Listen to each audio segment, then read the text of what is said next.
Alors, nous débutons avec une première présentation de Madame Julie Godin. Bienvenue, bonjour Julie. C'est une présentation qui a été faite conjointement aussi avec Catherine Flynn, qui n'est pas présente. Et puis, je vais vous laisser, Madame Morin, vous présenter plus en détail. Le titre de votre présentation, c'est Violence conjugale et itinérance cachée. Qu'en est-il des femmes présentant une déficience physique au Québec, une DP? C'est bien ça, déficience physique? Exactement. Merci beaucoup. Alors, la parole est à vous. On avait noté à peu près 25 minutes pour votre présentation et il y aura une période d'échange après une deuxième présentation. Donc, vous pouvez dès maintenant, les participants, écrire vos commentaires, vos questions dans le clavardage tel que noté, mais on va les prendre un peu plus tard. La parole est à vous, Mme Godin. Donc, bonjour à tous. En fait, Julie Godin, je suis très contente de pouvoir être ici aujourd'hui, vraiment d'avoir l'opportunité de pouvoir échanger comme ça en grand groupe, c'est vraiment très précieux. Donc, Julie Godin, en fait, je suis étudiante à la maîtrise en travail social à l'Université du Québec à Chicoutimi. Je suis également bachelière de travail social de cette même université-là. Mes intérêts de recherche portent principalement sur la violence faite aux femmes, particulièrement les femmes en situation de handicap. Également la participation sociale là, au sein des régions périphériques, particulièrement au Saguenay-Lac-Saint-Jean chez moi. Et le projet que je vais vous présenter aujourd'hui, en fait, c'est une analyse secondaire des données. Je vais y revenir un peu plus tard dans une section rapide de méthodologie. Mais vraiment, là, comme Stéphane le disait, là, qui porte vraiment sur la violence conjugale et l'itinérance cachée, particulièrement vécue par les femmes qui présentent une déficience physique. Donc, assez rapidement, ce que je vais regarder avec vous là, au niveau d'une courte problématique puis quelques définitions pour bien nous mettre en contexte. Donc, comment justement les situations de handicap, comme on le met tout à l'heure, là, et les violences, il y a des liens qui sont avérés, des liens qu'on commence de plus en plus à documenter. Comment ces incapacités-là également influencent là, les conditions de vie précaires des femmes qui les vivent. Et enfin, un petit point sur l'itinérance des femmes. Une courte section méthodologie pour bien constituer là, le projet, où est-ce qu'on en est. Une présentation des résultats, là, donc de voir comment là, les femmes, les participantes de ce projet-là ont vraiment eu des contextes de passage vers l'itinérance qui étaient variés. Comment l'incapacité et la précarité qui étaient vécues ont été un levier de contrôle aussi tout au long de leur vie au sein de leurs relations intimes. Et également, là, comme on parlait tout à l'heure, les barrières qu'elles ont rencontrées, qui ont précarisé encore plus leurs conditions de vie, puis qui les ont menées ultimement vers l'itinérance. Et quelques points de discussion, de recommandations, qu'est-ce qui est ressorti du projet. Donc, vraiment, tout au niveau du contrôle coercitif et également là, le maintien de la relation, faute d'alternatives sécuritaires pour ces femmes-là. Donc, au niveau des définitions, comme on disait, qu'est-ce que la littérature nous dit, c'est qu'une personne qui vit avec une ou plusieurs déficiences physiques, bien, elle est plus susceptible de vivre diverses violences. Ça, c'est d'autant plus vrai pour les femmes, étant donné que le genre a un impact particulier là, sur les violences qui sont vécues. Ces violences-là, elles vont se perpétrer en fait là, sous plusieurs formes, sur une plus longue durée, avoir plus de conséquences également que chez les femmes de la population générale. Et elle va provenir aussi de plusieurs agresseurs. Bien qu'on reconnaisse là, que le partenaire intime, dans un contexte conjugal, c'est souvent là, la personne, c'est de façon générale identifié comme la personne qui fait ces violences-là. Puis on parle autant, oui, de violence que la menace de ces violences-là aussi et que la privation de liberté, la privation de droit. Donc, on sait que d'avoir une incapacité, ça augmente la probabilité de subir des violences, mais inversement, c'est quoi l'impact des violences sur ces incapacités-là? En fait, on sait documenté là, comment la violence conjugale elle a énormément d'impact sur plusieurs plans de la santé. On parle de la santé mentale, sexuelle, physique, reproductive. Et plus spécifiquement au niveau physique, là, on peut parler d'apparition de douleurs chroniques, d'apparition de problèmes de santé ou même de l'accentuation de problèmes qui sont déjà présents. Puis en fait, la violence conjugale, là, ça crée des traumas qui ont de nombreuses conséquences là, à court, moyen et long terme sur les personnes qui la subissent. Puis par les structures discriminatoires là, que les femmes peuvent faire face au sein de leur parcours, elles vont faire face à plusieurs barrières là, tout au long de leur vie. Donc, en lien avec le manque d'accès le manque de flexibilité, certaines discriminations aussi. On peut parler autant de l'emploi, de l'éducation, mais vraiment dans tous les plans de la vie quotidienne. Et ça va avoir des conséquences là, sur la participation, puis sur les conditions de vie et financières de ces femmes-là. Puis, bien qu'on connaisse les liens justement entre la santé, les violences et les conditions de vie, il y a peu d'études là, qui ont abordé vraiment l'expérience de ces femmes-là sous l'angle de l'itinérance cachée. Et c'est un peu là, ce que ce projet-là vise à faire, c'est vraiment de voir comment les barrières structurelles, les violences interpersonnelles ont vraiment interagi ensemble là, pour maintenir ces femmes-là dans des conditions hyper précaires, puis au final produire des situations d'itinérance. Puis quand on parle d'itinérance, en fait, là, nous, dans le projet, on s'est vraiment basé sur la définition qui est offerte par l'Observatoire canadien de l'itinérance. Donc, on va vraiment parler de la situation d'un individu, d'une famille, d'une collectivité qui n'a pas de logement stable, sécuritaire, permanent, adéquat, ou qui n'a pas la possibilité de s'en procurer un. Puis on va vraiment mettre de l'avant que c'est le résultat d'obstacles systémiques, d'obstacles sociétals, d'un manque de logement abordable, adéquat, des défis financiers, mentaux, cognitifs pour la personne également. Puis l'itinérance des femmes, en fait, elle est complète, non seulement en raison de, oui, toutes les circonstances qui peuvent exacerber les épisodes d'instabilité, mais aussi parce qu'elle est souvent vécue de façon cachée, puis vraiment vécue dans la sphère privée. On va parler, par exemple, de femmes qui vont passer de logement instable à un autre assez rapidement, aller chez des amis, aller dans des ressources pendant l'été, faire de l'itinérance de char, comme on dit, donc vraiment d'habiter dans la voiture. Puis ça va être souvent vécu comme ça de façon privée et donc de façon cachée. Puis parmi toutes les violences qui sont perpétrées par les femmes, là, on voit vraiment la violence de partenaires intimes là, comme étant de plus en plus identifiée comme étant un facteur qui peut amener vers l'itinérance. Donc, au niveau de la méthodologie, là, assez rapidement, en fait, le projet, ce que je vous présente aujourd'hui, ça provient vraiment d'une analyse secondaire de données de 2 projets suivants. Donc, ça provient de 2 plus gros projets. Ces projets-là, ils visaient à documenter les liens entre les trajectoires d'itinérance des femmes au Québec puis les violences qu'elles ont vécues depuis l'enfance. Ils considéraient vraiment l'itinérance là, comme étant le produit là, du continuum des violences qu'elles ont vécues tout au long de leur vie. Il a intégré la question de la violence conjugale, là, comme on l'a défini dans la politique d'intervention en matière conjugale au Québec. Donc, vraiment de considérer que la violence conjugale, c'est un rapport de pouvoir inégal entre 2 conjoints. C'est la prise de pouvoir, la prise de contrôle d'un conjoint sur un autre. Le projet a couvert 10 régions administratives du Québec. Il a permis d'entendre le récit là, de 68 femmes âgées de 21 à 81 ans. C'était des entrevues individuelles d'en moyenne 2 heures là, avec lesquelles on faisait vraiment un grand tour là, du vécu de ces femmes-là. Puis il a analysé sur une grille intersectionnelle toutes sortes de parcours, les parcours familial, intime, amoureux, scolaire. Là, on en voit ici, là, mais ce qui est sorti de ce projet-là, c'était vraiment très, très, très, très riche. Puis ce qu'on a vu, en fait, c'était une chose qu'on ne s'attendait pas au sein du projet, mais il y a une importante proportion des participantes qui ont nommé avoir des enjeux sur le plan de la santé. Donc, c'est près de 56 femmes sur 68 qui ont vraiment parlé, qui ont abordé leur santé avec les intervieweuses. Puis de ce nombre-là, c'est 17 femmes qui ont abordé de façon très spécifique les liens entre leur déficience physique et le parcours de violence et d'itinérance dans leur vécu. Puis, tu sais, ça, comme je le disais, c'était vraiment pas quelque chose qui était à la base prévu d'être analysé. Et le projet, ce que je vous présente aujourd'hui, là, c'est vraiment l'analyse, les résultats de l'analyse de ces 17 femmes-là. Donc, nos participantes, en fait, ces 17 femmes-là, elles étaient âgées de 26 à 81 ans. 9 séjournaient en ressources d'hébergement quand on les a rencontrées. Il y a 17 femmes là, qui ont vécu l'itinérance dans une région périphérique, donc hors des grands centres urbains. 13 femmes là, qui ont vécu de la violence dès l'enfance, donc on parle ici là, d'intimidation importante, de l'exposition à la violence conjugale et même de l'inceste de la part d'un parent ou de la fratrie.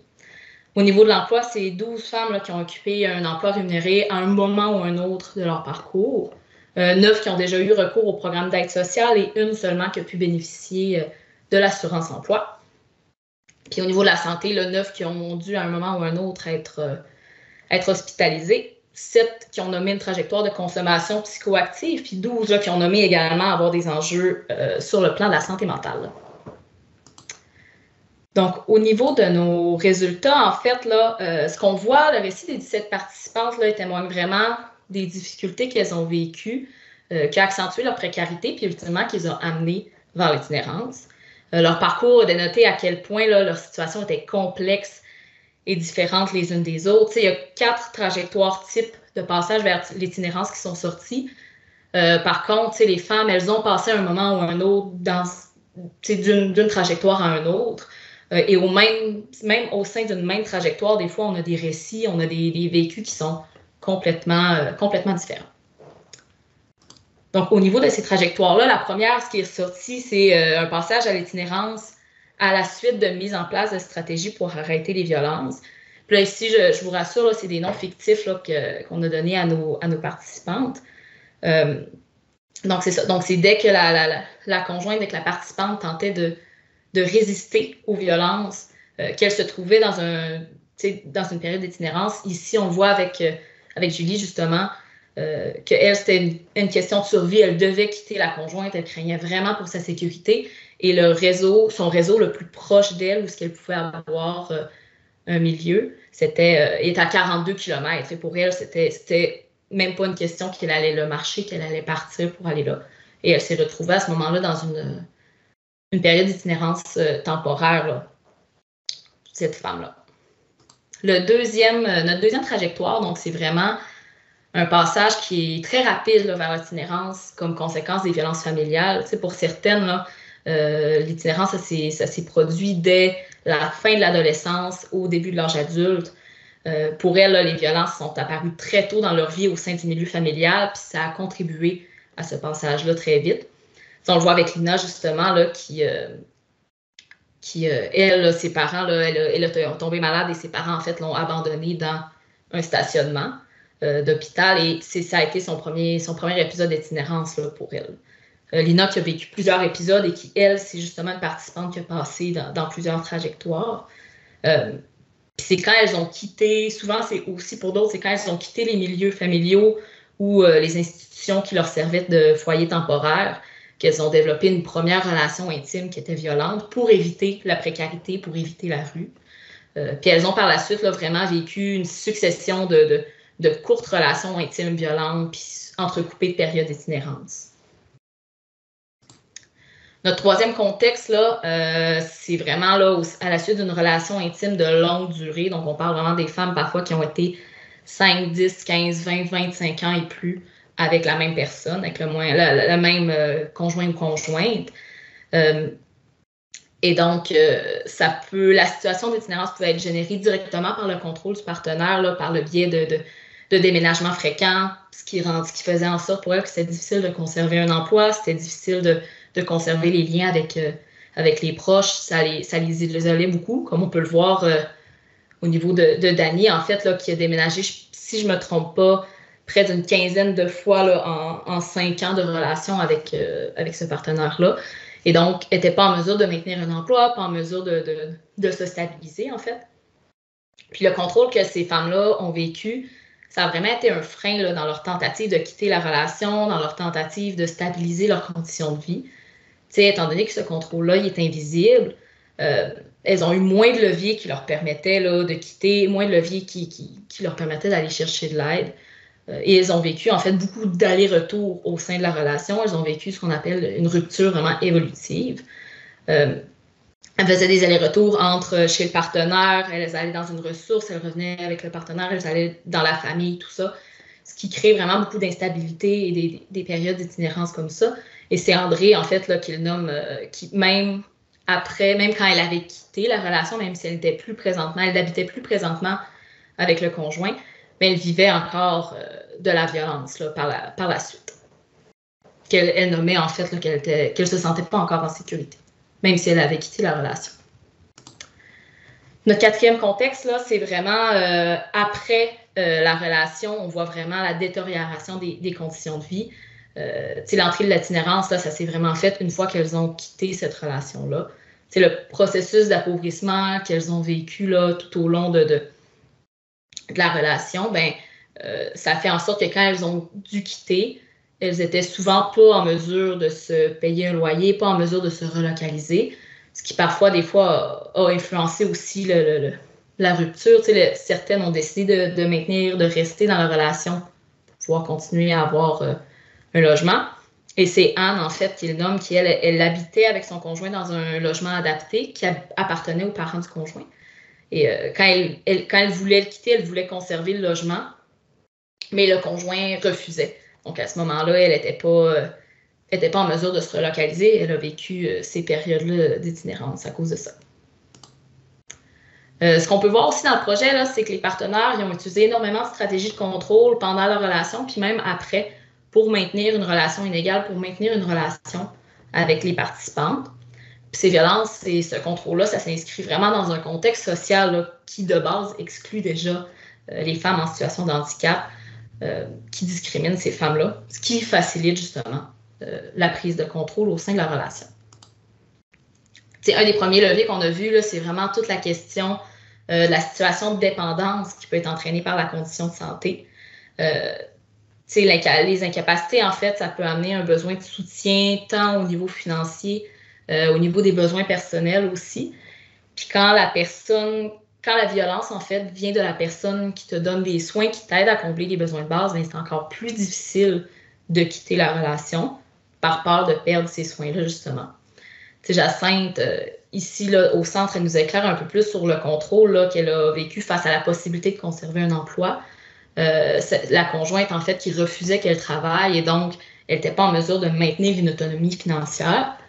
Puis il y a même Dany aussi, là, juste au-dessus, qui nous parle là, du long chemin pour retrouver son indépendance suite à la relation. En fait, ce que ça nous dit, ces deux extraits-là, c'est que la violence, le contrôle, ça laisse des traces qui parfois assez longtemps. Ces situations-là, en fait, peuvent amener un sentiment négatif, un sentiment de culpabilité aussi, sur lequel les conjoints vont se positionner pour négocier la relation. On voit avec Rolande, qui, elle, devait souvent quitter sa région pour obtenir des soins de santé, a fait plusieurs allers-retours avec le même conjoint. Elle avait des problèmes de santé importants et le conjoint, en fait, qui la rappelait constamment, puis qui disait, ben, tu sais, je vais prendre soin de toi, tu as besoin de quelqu'un. Puis c'est vrai qu'elle avait besoin de quelqu'un pour ses soins. Et donc, à chaque fois qu'elle revenait, la violence reprenait, et il reprenait souvent de façon plus rapide, en plus. L'invisibilisation et l'isolement, en fait, par la nature insidieuse des violences, c'est difficile de reconnaître par les proches et même parfois par certains professionnels là, que les attitudes et les gestes du conjoint, c'est de la violence. Puis ça contribue justement à ce que les situations soient invisibles. Comme pour Rolande ici, là, parfois même l'entourage banalise la violence puis considère le conjoint de façon positive, étant donné qu'il prend soin de la conjointe pour certains besoins. Ils vont même parfois considérer la participante là, comme étant difficile, exigeante et tout ça. Puis ça, c'est parlant aussi de notre façon de socialiser les femmes en situation de handicap à être reconnaissantes envers l'aide qu'elles peuvent recevoir malgré l'impact négatif. Puis Rolande le nomme très bien, c'est que c'est elle, au bout de la ligne, qui payait la facture. Avec France aussi, qu'on voit très bien que sa famille la repositionnait tout le temps dans des situations précaires, de lui dire « Attends que ton fils ait 18 ans, t'es bien, t'as un toit ». Mais il ne voyait pas et ignorait en fait la violence qu'il y avait derrière tout ça, la violence qu'il y avait dans son couple. Puis l'invisibilisation de la situation, elle est renforcée par l'isolement.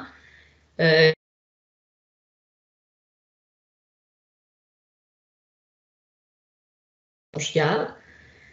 Et pour toutes les participantes, en fait, la peur de ne pas être crue, la peur que la situation, que la violence soit banalisée par les autres, ça a vraiment fait en sorte que les femmes, à certains moments, ont nommé qu'elles ne sont pas allées chercher d'aide par peur de ne pas être crues. Puis ce manque de soutien-là, c'est vraiment un élément majeur là, dans la décision de rester ou de retourner vers un conjoint afin d'éviter davantage l'appauvrissement, d'éviter davantage là, la précarisation. Puis il y a certaines qui ont nommé justement le sentiment de ne plus savoir vers qui se tourner, vu la banalisation de la souffrance qui était vécue. Donc, au niveau des barrières rencontrées par les femmes, là, les incapacités, mais surtout les réactions sociales là, face à ces incapacités-là ont vraiment créé des barrières à une participation pleine et entière des femmes de notre échantillon. Ça a été un important facteur de maintien, en fait, là, des relations. Ça a vraiment fragilisé leurs conditions de vie quand elles ont tenté de quitter la relation. On peut parler du marché locatif. On le sait que c'est déjà difficile pour une femme seule ou une femme avec enfant de se trouver un logement. Ben, c'est encore plus difficile quand ce logement-là, il faut qu'il soit adapté. Anne le nomme très bien à quel point dans sa région, il n'y en avait juste pas de logement adapté et que pour elle, c'était inimaginable de quitter la relation si elle ne savait pas où elle s'en allait, si elle n'avait pas une garantie qu'elle avait un milieu, qu'elle avait un logement, qu'elle avait un endroit. Donc, elle a vraiment maintenu la relation plusieurs années alors qu'elle était déjà prête à partir. Également, au niveau du marché de l'emploi, là, ben, pour les participantes, c'est difficile de trouver un emploi ou de le conserver, oui, en lien avec la situation de handicap, mais surtout via les biais, via les discriminations.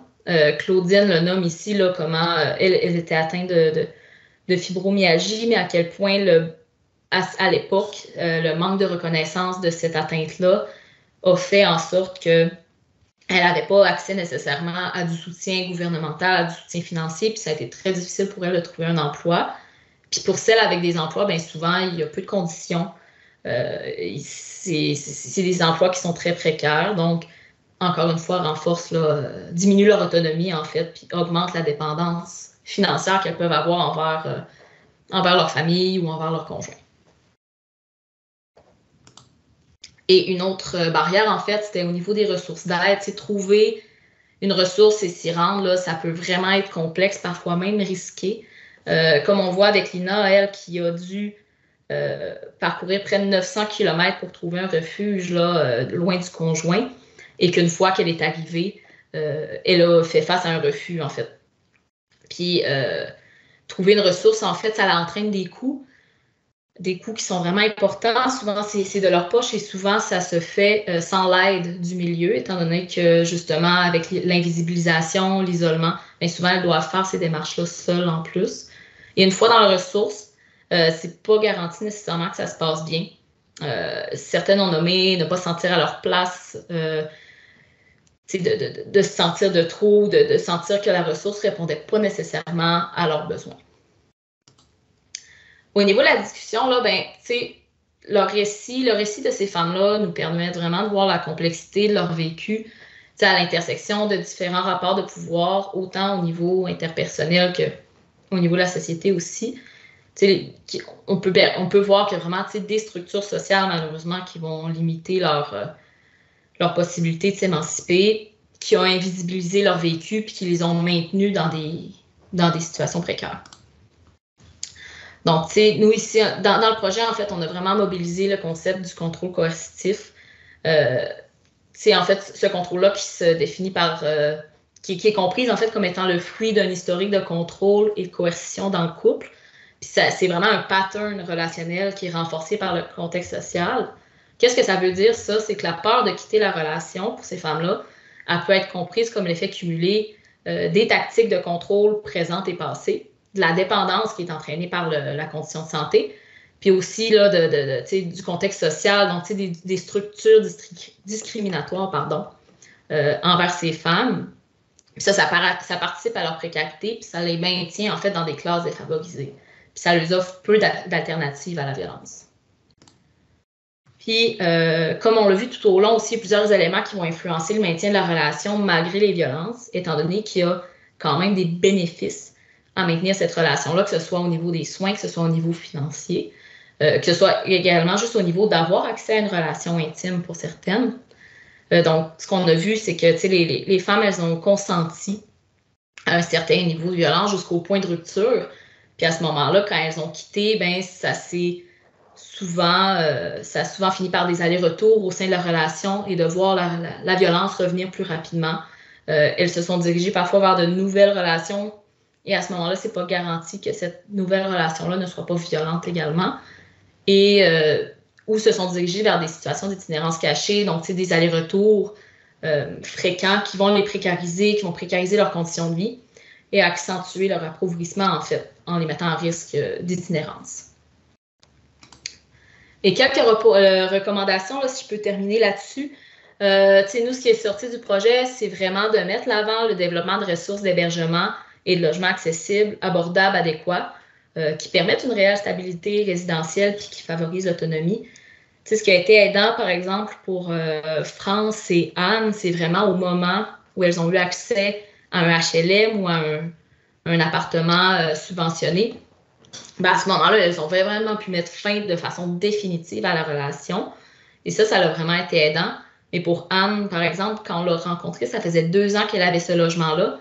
Et à ce moment-là, sa salle de bain n'était toujours pas adaptée. Donc, de façon hebdomadaire, à chaque semaine, à ses frais, elle devait se diriger vers la ville voisine pour aller prendre son bain, en fait. Donc, c'est toujours pas parfait.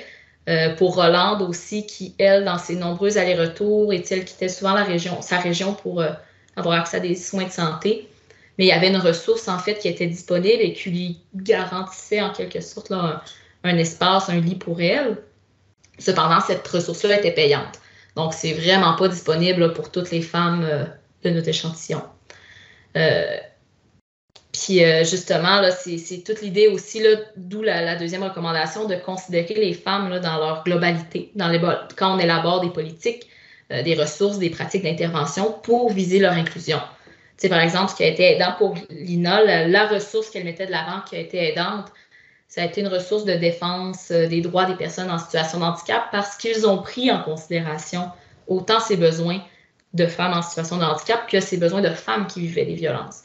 Donc, c'est dans l'idée on peut malheureusement souvent pas diviser les femmes par problématique, étant donné par certaines le vivent de façon globale.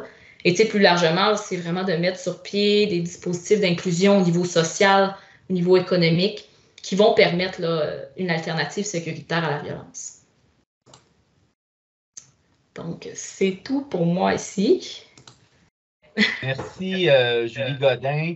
Restez un petit peu affiché, juste donc vous débutez notre expérience vraiment de façon, notre journée vraiment de façon très intéressante. Moi, je ne suis pas du domaine, donc je suis tout nouveau par rapport à ces réalités-là. C'est très touchant, je trouve, là, de voir, de prendre conscience des doubles problématiques, en tout cas la façon que j'ai compris, puis même de voir que nos ressources d'hébergement pour femmes victimes de violences n'étaient pas nécessairement adaptées à cette double réalité-là. En tout cas, ça m'a touché beaucoup et c'était très concret comme mise en place de la réalité. Je vous remercie beaucoup. Je vois que ma collègue Nadine Gagnon s'est affichée.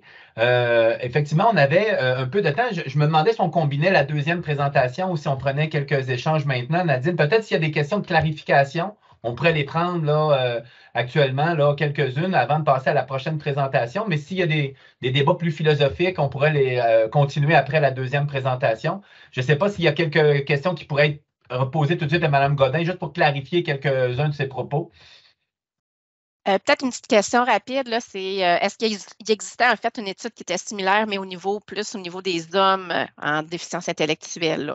Donc, ça serait peut-être la petite question là, rapide qu'on pourrait répondre. Nous, de notre côté, comme je disais, ça provenait vraiment d'un plus grand projet là, qui visait à mettre de l'avant l'itinérance des femmes. Donc, à ce moment-là, je pense que je ne serais pas la meilleure personne pour vraiment parler du contexte des hommes vivant en déficience physique, intellectuelle et violence conjugale. Cependant, on sait malheureusement que quand on parle de violence conjugale, malheureusement, souvent, on entend beaucoup moins le récit des hommes pour toutes sortes de raisons. Mais c'est moins présent, ça, c'est clair. Mais je ne pourrais pas me positionner puis je me sentirais bien mal de vous dire oui ou non sans savoir parce que c'est vraiment pas dans mon domaine d'expertise et ça pas du tout. Là. On aura peut-être la chance, peut-être qu'il y a d'autres de nos invités qui pourront y contribuer un peu plus tard. Je sais qu'il y a d'autres questions, Nadine, mais je pense que je vais attendre. Garde-les, par contre, ramène-le après la prochaine présentation. On va s'assurer qu'on a le prochain bloc qui était jumelé. Donc, il y a quelque chose d'apparenté avec la prochaine présentation, puis on pourra inclure les commentaires sur les programmes là, qui ont été notés, puis on pourra peut-être continuer cette discussion-là. Et puis, Mme Godin va pouvoir réouvrir son micro à la période d'échange après la prochaine présentation pour prendre toutes les questions. Alors, merci beaucoup, Julie Godin. Merci, Nadine.